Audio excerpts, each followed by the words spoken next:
Isa jiruutan jiraa yaada'u bara baraan jiraatan arraandu egaa maalaan sodaadhe berberoma bara dhaloon narja'u hafeen argama.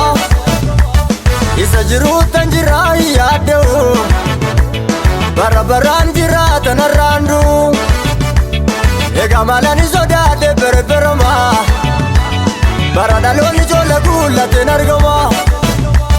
Hidha gochitee hin abadduun deema Waaqayyo fidee kan koo bara birmadummaa. Hidha gochitee hin abadduun deema Waaqayyo fidee kan koo bara birmadummaa. Hidha gochitee hin abadduun deema Waaqayyo fidee kan koo bara birmadummaa.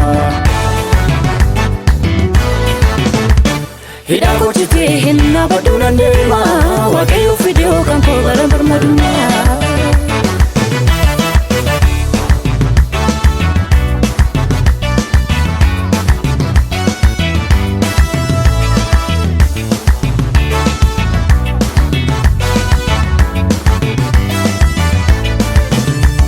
Abbaan kutaate haa kutaatu abdii ayyaadoo qabu kan na qabachiisu maddii roggee garaatti walli ba'a miilli koo natti balleessu jabaadhaan waanni koo. Abbaan kutaate haa kutaatu abdii ayyaadoo qabu kan na qabachiisu maddii roggee garaatti walli ba'a miilli koo natti balleessu jabaadhaan waanni koo. Hidha gochitee hin abadduun deema Waaqayyo fidee kan koo bara birmadummaa. Hidha gochitee hin abadduun deema Waaqayyo fidee kan koo bara birmadummaa. Hidha gochitee hin abadduun deema Waaqayyo fidee kan koo bara birmadummaa. Hidha gochitee hin abadduun deema Waaqayyo fidee kan koo bara birmadummaa.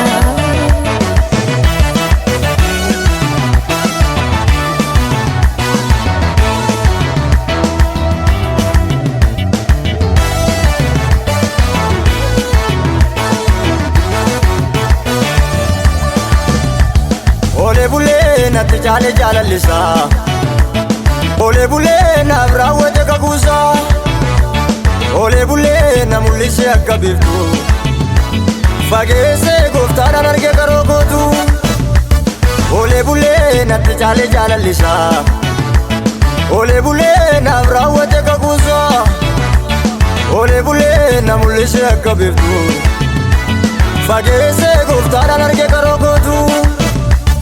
Hidha gochitee hin abadduun deema Waaqayyo fidee kan koo bara birmadummaa.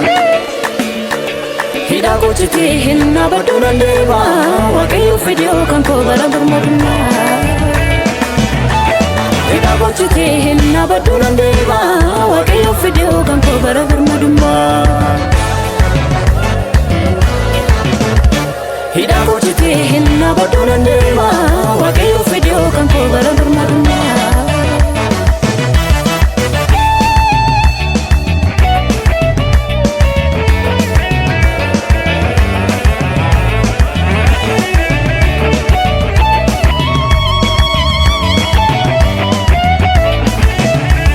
Hidha gochitee hin abadduun deema Waaqayyo fidee kan koo bara birmadummaa. Hidha gochitee hin abadduun deema Waaqayyo